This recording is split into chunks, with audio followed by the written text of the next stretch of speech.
ആൾ പോയാൽ മതി അറിയും. അത് നിങ്ങൾ ഏതെങ്കിലും ഒരു ചെറിയ സ്കൂൾ ഗ്രൗണ്ടിൽ പോയി പറഞ്ഞാൽ മതി അറിയും. അതല്ലെങ്കിൽ നിങ്ങൾ ചെറിയ ഒരു കാസറ്റിലാക്കിയിട്ട് ജനങ്ങളോട് പറഞ്ഞാൽ മതി എന്ന് പറയും. അതല്ലെങ്കിൽ ഒരു ലേഖനമാക്കിയിട്ട് എഴുതിയാൽ മതി എന്ന് പറയും. അങ്ങനെ ഇവർ മസ്ലഹത്തിന്റെ ആളുകളായിട്ട് വരും. അങ്ങനെ മസ്ലഹത്തിന്റെ ആളുകളായി വന്നിട്ട് ഇങ്ങനെ ഇരുന്ന് വർത്താനം പറയുമ്പോൾ നമുക്ക് എന്തെല്ലാം പ്രശ്നങ്ങൾ ചർച്ച ചെയ്യാറുണ്ട്. ഇന്ത്യ രാജ്യത്തിന്റെ ഖാദി സ്ഥാനം മോഡിയെ ഏൽപ്പിക്കണമെന്ന പുതിയ ചർച്ച. ആദ്യം മണ്ഡലത്തിൽ ഖാദിണ്ടാക്കി, താലൂക്കിൽ ഖാദിണ്ടാക്കി, ജില്ലയിൽ ഖാദിണ്ടാക്കി. ഇനി ഇന്ത്യ രാജ്യം ഒന്നിച്ചൊരു ഖാദിനെ ഏൽപ്പിക്കാനുള്ള പുറപ്പാടിലാണ് ഇപ്പോൾ. അല്ലാഹു കാത്തുരക്ഷിക്കുമാറാവട്ടെ. ഇനി മോഡി വന്നാലും അതൊക്കെ മുഅ്മിനീങ്ങളാകുന്ന ആളുകൾ ശ്രദ്ധിക്കാതെ പോയാൽ അതോ അതിനപ്പുറമൊക്കെ ഉണ്ടാകും. നമ്മൾ ചെയ്ത തെറ്റിന്റെയും കുറ്റത്തിന്റെയും ഫലം അല്ലാഹുവിനെ ഭയപ്പെടാത്ത മുഅ്മിനീങ്ങളോട് റഹ്മത്ത് ചെയ്യാത്ത ആളുകളെ അധികാരത്തിൽ കൊണ്ടുവരലാണ്. അതുകൊണ്ടാണ് അല്ലാഹുമ്മ ലാ തുസല്ലിതു അലൈനാ ബിദുനൂബിനാ മൻ ലാ യഖാഫുക വലാ യർഹമുന എന്ന് ദുആ ചെയ്യാൻ സ്വാലിഹീങ്ങൾ നമ്മെ പഠിപ്പിച്ചത്. ഏതാവട്ടെ, അങ്ങനത്തെ ചില കാര്യങ്ങളൊക്കെ ഇവിടെ ഉണ്ടാകുമ്പോൾ നിങ്ങൾ മോഡിയിൽ നിന്ന് വിട്ടിട്ട് ഈ മുടി എന്തിനാ ചർച്ച ചെയ്യുന്നതാണ്? അതാണിപ്പോൾ ചില ആൾക്കാർ ചോദിക്കുന്നത്. അവരെ സംബന്ധിച്ചിടത്തോളം മുടി എന്ന് പറഞ്ഞാൽ അതൊരു ചെറിയ കഷ്ണമാണ്. അത് വളരെ നേരിയതാണ്. അത് ഒരിക്കലും UDF-നെ കുറ്റം പറഞ്ഞിട്ട് കാര്യമില്ല, LDF-നെ പറഞ്ഞിട്ടും കാര്യമില്ല, രാഷ്ട്രീയ തിമിരം ബാധിച്ചവരെ പറഞ്ഞിട്ട് കാര്യമില്ല, നിയമസഭ എനിക്ക് നഷ്ടപ്പെടരുത് എന്ന് ചിന്തിക്കുന്നവരെ പറഞ്ഞിട്ട് കാര്യമില്ല, എന്റെ കച്ചവടം അടച്ചു പൂട്ടരുതെന്ന് ചിന്തിക്കുന്നവരെ പറഞ്ഞിട്ട് കാര്യമില്ല. അവർക്ക് മുടി വളരെ നിസ്സാരമാണെങ്കിൽ മുടിയേക്കാൾ നേരിയ ഒരു പാലം വരാനുണ്ട്. മുടിയേക്കാൾ നേരിയ പാലം വരാനുണ്ട്. ഇവിടെ ഒരു പാലമുണ്ടാക്കുമ്പോ ലക്ഷങ്ങൾ അതിലൂടെ പാർട്ടി ഫണ്ടിലേക്ക് വരുന്നുണ്ടാവാം. ഇവിടെ ഒരു പാലം പണിയുമ്പോ കോടികൾ അതിലൂടെ പലരുടെയും പോക്കറ്റിലേക്ക് പോകാറുണ്ടാവാം. അതേ സമയത്ത് ഈ മുടിയേക്കാൾ നേരിയ ഒരു പാലമുണ്ടല്ലോ, ആ പാലം വിട്ടുകിടക്കണം എന്നുണ്ടെങ്കിൽ ഏതു നിസാരമായ കാര്യമാണെന്ന് നിങ്ങൾക്ക് തോന്നിയാലും ഇലാഹാകുന്ന റബ്ബിന് എതിരായിട്ട് പറയാൻ, ഹബീബാകുന്ന നബി തങ്ങൾക്ക് എതിരായിട്ട് പറയാൻ, അമ്പിയാക്കൾക്ക്, ഔലിയാക്കൾക്ക്, സ്വാലിഹീങ്ങൾക്ക് എതിരായിട്ട് പറയാൻ ഞങ്ങൾക്ക് കഴിയില്ല. അതുകൊണ്ട് സമസ്ത കേരള ജംഇയ്യത്തുൽ ഉലമ, സുന്നി യുവജന സംഘം, ഇസ്ലാമത വിദ്യാഭ്യാസ ബോർഡ്, സുന്നി മഹല്ല് ഫെഡറേഷൻ, ജംഇയ്യത്തുൽ മുഅല്ലിമീൻ, SKSSF, സുന്നി ബാലവേദി, എല്ലാ ഘടകങ്ങളും ഇവിടെ പ്രവർത്തിക്കുന്നത് പരലോകത്ത് രക്ഷപ്പെടാനു തന്നെയാണ്. ശംസുൽ ഉലമായി തങ്ങൾ നിങ്ങളെ ആക്ഷേപിച്ചിട്ട്, ശംസുൽ ഉലമായി തങ്ങൾ നിങ്ങളെ വഴിത്തെറിഞ്ഞിട്ട്, ശംസുൽ ഉലമായി തങ്ങൾ ശരീഅത്തിന് അനുകൂലമായി പറഞ്ഞിട്ട് ശൈഖുനാക്ക് ഇവിടെ ഒന്നുമേ സംഭവിച്ചിട്ടില്ല. ശൈഖുന ലോകത്തോട് വിട പറയുന്ന സമയത്ത് ലാ ഇലാഹ ഇല്ലല്ലാഹ് എന്ന കലിമ ചൊല്ലിക്കൊണ്ട് തന്നെയാണ് ലോകത്തോട് വിട പറഞ്ഞത്. ഞങ്ങൾക്കും അത് തന്നെയാണ് വേണ്ടത്. ലോകസഭയാണെങ്കിലും രാജ്യസഭയാണെങ്കിലും നിയമസഭയാണെങ്കിലും അത് മാത്രം രക്ഷപ്പെട്ടാൽ മതി എന്ന് ചിന്തിക്കുന്നവരോടും പറയട്ടെ, അതിന് ഒരു പക്ഷേ 4 മാസം ഇനി കാത്തിരിക്കേണ്ടി വരും, 2 വർഷം ഇനി കാത്തിരിക്കേണ്ടി വരും. പക്ഷേ പരലോകത്തൊരു സഭയുണ്ടല്ലോ, അതിന് ഒരു പക്ഷേ 1 മിനിറ്റ് കഴിഞ്ഞാൽ മതിയാകും, 1 മണിക്കൂർ കഴിഞ്ഞാൽ മതിയാകും. ആ പരിശുദ്ധമായ സഭയിലേക്ക് വേണ്ടി അല്ലാഹുവിനെ ഭയപ്പെട്ടുകൊണ്ട് ജീവിക്കണം എന്നും സുന്നത്ത് ജമാഅത്തിന് എതിരായിട്ട് വരുന്ന ഒരു സംഘത്തിലും ഒരാളും പെട്ടുപോകാൻ പാടില്ല.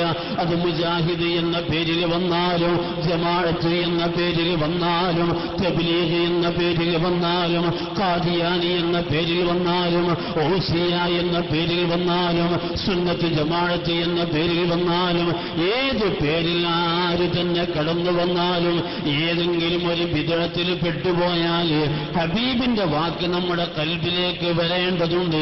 കുല്ലു ബിദ്അത്തിൻ ളലാല വ കുല്ലു ളലാലത്തിൻ ഫിന്നാർ. മുബ്തദി സ്വർഗ്ഗത്തിലാണ് എന്ന് ആരും പ്രഖ്യാപിച്ചിട്ടില്ലല്ലോ. ബിദ്അത്തിൽ പെട്ടുപോയാൽ നരകത്തിൽ കടക്കേണ്ടി വരും. ബിദ്അത്തുമായി ഒരു അഡ്ജസ്റ്റ്മെന്റും പാടില്ല. ഒരിക്കലും ഒരു ബിദ്അത്തിലും പോകാൻ പാടില്ല. ബിദ്അത്ത് വളരാൻ ആവശ്യമായ പ്രവർത്തനങ്ങൾ, ആവശ്യമില്ലാത്ത ഖനനങ്ങൾ നടത്തിയിട്ട് നാട്ടിൽ മുഴുവനും ബിദ്അത്തും ബിദ്അത്തുകാർക്ക് പള്ളിയും ഉണ്ടാക്കാനുള്ള പ്രവർത്തനങ്ങൾ നടത്താൻ പാടില്ല. സയ്യിദ് ഹൈദരലി ശിഹാബ് തങ്ങളെ സംബന്ധിച്ചിടത്തോളം വളരെ പതുക്കെ മാത്രം സംസാരിക്കുന്ന തങ്ങൾ 3 ലക്ഷം ആളുകളെ കൊണ്ടാണ് ബദർ ബൈത്ത് ചൊല്ലിപ്പിക്കുന്നത് ഇപ്പോൾ, അല്ലേ? മജ്ലിസ് നൂറിലൂടെ 5000-ലേറെ സദസ്സുകളിലൂടെ 3 ലക്ഷത്തിലേറെ മുഅ്മിനീങ്ങൾ അസ്മാഉൽ ബദർ ചൊല്ലുകയാണ്, ബദർ ബൈത്ത് ചൊല്ലുകയാണ്. അതിനുവേണ്ടി പാണക്കാട്ട് തങ്ങൾ പാപ്പ ഒരു ഖണ്ഡനം നടത്തേണ്ടി വന്നിട്ടില്ല. ഇതാണ് സമസ്ത, ഇതാണ് സുന്നത്ത് ജമാഅത്ത്, ഇതാണ് ആദർശ പ്രചരണം. ആവശ്യമുള്ള സമയത്ത് ഖണ്ഡനം നടത്താനും സംവാദം നടത്താനും അതിന്റെ പ്രായോഗികമായ വഴിയും ആലിമീങ്ങൾ നമുക്ക് നിർദ്ദേശിച്ചു തന്നിട്ടുണ്ട്. അതുകൊണ്ട് സുന്നത്ത് ജമാഅത്ത് എന്ന് പറഞ്ഞാൽ അത് പരിശുദ്ധനാകുന്ന സമസ്തയുടെ ആലിമീങ്ങൾ പഠിപ്പിച്ചു കൊടുത്ത അതേ വഴിയിൽ നിന്നുകൊണ്ടുള്ള പ്രവർത്തനമാണെന്ന് മനസ്സിലാക്കുക. പൈതൃകത്തിന്റെ 1-ാമത്തെ നൂറ്റാണ്ട് മഹാനാകുന്ന ഹബീബാകുന്ന നബിത്തങ്ങളും സിദ്ദീഖ് തങ്ങളും ഫാറൂഖ് തങ്ങളും അസ്ഹാബുൽ ബദറും സ്വാലിഹീങ്ങളും ജീവിച്ച 1-ാമത്തെ നൂറ്റാണ്ടാണെങ്കിൽ അവിടുന്ന് ഇങ്ങോട്ടേക്ക് വരുമ്പോ 14ാം നൂറ്റാണ്ടിൽ എത്തി നിൽക്കുമ്പോ പാണക്കാട്ട് തങ്ങൾ പാപ്പ നമ്മോട് പറയുന്നത് 1-ാം നൂറ്റാണ്ടിൽ നിന്ന് 2-ലൂടെ 3-ലൂടെ 4-ലൂടെ അങ്ങനെ മശായിഖുമാരിലൂടെ കടന്നു വന്ന ആ പരിശുദ്ധമായ പൈതൃകത്തെ നൂല് മന്ത്രിക്കുന്ന, ഖുതുബിയ്യത്ത് ചൊല്ലുന്ന, റാത്തീബ് ചൊല്ലുന്ന, പരിശുദ്ധമായ നബിദിനം നടത്തുന്ന, അസ്മാഉൽ ബദർ ചൊല്ലുന്ന, മരിച്ച വീട്ടിൽ ഖുർആൻ ഓതുന്ന, തഹ്ലീൽ ചൊല്ലുന്ന, ഖബർ സിയാറത്ത് നടത്തുന്ന, അൽകൗഫും സ്വലാത്തും ചൊല്ലുന്ന, കൂട്ടുപ്രാർത്ഥന നടത്തുന്ന, പെണ്ണുങ്ങളെ പള്ളിയിലേക്ക് കൊണ്ടുവരാത്ത ഒരു പരിശുദ്ധമായ പൈതൃകമുണ്ട്. അത് 14ാം നൂറ്റാണ്ട് കടന്നു വന്നെങ്കിൽ നമ്മുടെ മക്കളും മക്കളെ മക്കളായി 15ാം നൂറ്റാണ്ടിൽ വരുന്ന തലമുറക്ക് ആ 1-ാം നൂറ്റാണ്ടിന്റെ പൈതൃകം കൈമാറണേ എന്ന് SYSന്റെ പ്രവർത്തകന്മാരോട് പറയുമ്പോ അല്ലാഹുവിന്റെ ദീനിന് വേണ്ടി പ്രവർത്തിക്കാൻ ഈ പണ്ഡിതന്മാരെ ഉപദേശം കേട്ട് ലക്ഷക്കണക്കിന് പ്രവർത്തകന്മാർ തയ്യാറായിട്ടുണ്ട്. ഈ പ്രവർത്തനത്തിലൊക്കെ ശക്തി പകരണമെന്ന് ഞാൻ പറയുമ്പോൾ ഒരു കാര്യം അതിലേക്ക് ചേർത്തി പറയുന്നത്, വളർന്നു വരുന്ന തലമുറയാണ് എന്റെ SKSSFന്റെ അനുജന്മാർ. രക്തത്തിളപ്പിന്റെ സമയമാണ്. അതേ സമയത്ത് ഈ മക്കള് നടുറോട്ടിൽ മലർന്നു കിടക്കാൻ പോകുന്നില്ല, ബസിന്റെ ചില്ലി എറിഞ്ഞ് ഓടിക്കാൻ അവർ പോകുന്നില്ല, സ്കൂളിലെ ബെഞ്ചിന്റെ കാല് പൊട്ടിക്കാൻ അവർ പോകുന്നില്ല, മുഖ്യമന്ത്രിക്ക് നേരെ കരിങ്കൊടി കാട്ടാൻ അവർ പോകുന്നില്ല, മുഖ്യമന്ത്രിയുടെ നെറ്റിയിലേക്ക് കല്ലെടുത്ത് എറിയാൻ അവർ പോകുന്നില്ല. ഈ 18 വയസ്സ് 20 വയസ്സ് പ്രായമുള്ള എന്റെ പ്രിയപ്പെട്ട അനുജന്മാർ വിജ്ഞാനം എന്ന് പറയുന്ന, വിനയമെന്ന് പറയുന്ന, സേവനമെന്ന് പറയുന്ന 3 ദിക്റുകൾ അവരെ കയ്യിലേക്ക് ഏൽപ്പിച്ചുകൊണ്ട് SKSSFന്റെ ത്രിവർണ്ണ പതാക അവരെ കയ്യിലേക്ക് കൊടുത്തുകൊണ്ട് ആദർശത്തിന് വേണ്ടി പ്രവർത്തിക്കുന്ന സമയത്ത് ഇത് ഇന്ത്യ രാജ്യമാണ്. എടുത്തുചാട്ടം ഇവിടെ പാടില്ല, ഭീകരവാദം പാടില്ല, തീവ്രവാദം പാടില്ല, ഉഗ്രവാദം പാടില്ല, വിഘടനവാദം പാടില്ല. അതുകൊണ്ട് മഹല്ലു നേതൃത്വത്തിന് മനുഷ്യജാലിക തീർക്കാൻ പറഞ്ഞത് മഹാനാകുന്ന പാണക്കാട്ട് തങ്ങളാണ്, ശൈഖുന കോയക്കുട്ടി ഉസ്താദാണ്. ഇന്ത്യ രാജ്യത്തിന് വേണ്ടി തുല്യതയില്ലാത്ത പ്രവർത്തനമായി പിന്തുണയുമായി SKSSF നടത്തുന്ന മനുഷ്യജാലിക ഇവിടെ വരാനിരിക്കുകയാണ്. ഈ നല്ല പ്രവർത്തനങ്ങൾക്ക് നേതൃത്വം നൽകുന്ന പണ്ഡിതന്മാരെ മുഴുവനും വാർത്തെടുക്കാൻ വേണ്ടി നമ്മുടെ മാതൃസ്ഥാപനമാകുന്ന പട്ടിക്കാട് ജാമിഅ നൂരിയ അറബി കോളേജ് അതിന്റെ വാർഷിക സമ്മേളനം ജനുവരി 1 മുതൽ 5 വരെ നടക്കുകയാണ്. 2-ാം തീയതി മഗ്രിബ് നിസ്കാരം കഴിഞ്ഞാൽ ഹൈദരലി ശിഹാബ് തങ്ങൾ നേതൃത്വം നൽകുന്ന 10,000 അണിനിരക്കുന്ന അസ്മാഉൽ ബദറിന്റെ സദസ്സാണ് വരാൻ പോകുന്നത്.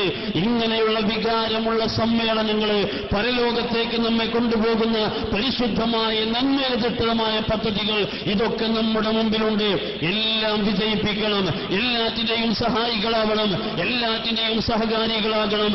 റബ്ബ് തആല എനിക്ക് തന്നിട്ടുള്ള സമയം, എന്റെ സമ്പത്ത്, എന്റെ ആരോഗ്യം, എല്ലാം അല്ലാഹുവേ നിനക്ക് വേണ്ടി ഇതാ ഞാൻ സമർപ്പിക്കുന്നു എന്ന് പറയാൻ സമസ്ത എന്ന് പറയുന്ന ഈ മഹിതമായ സംവിധാനത്തിൽ ഇരുന്നുകൊണ്ട് നമുക്ക് ചെയ്യാൻ അവസരമാണ്.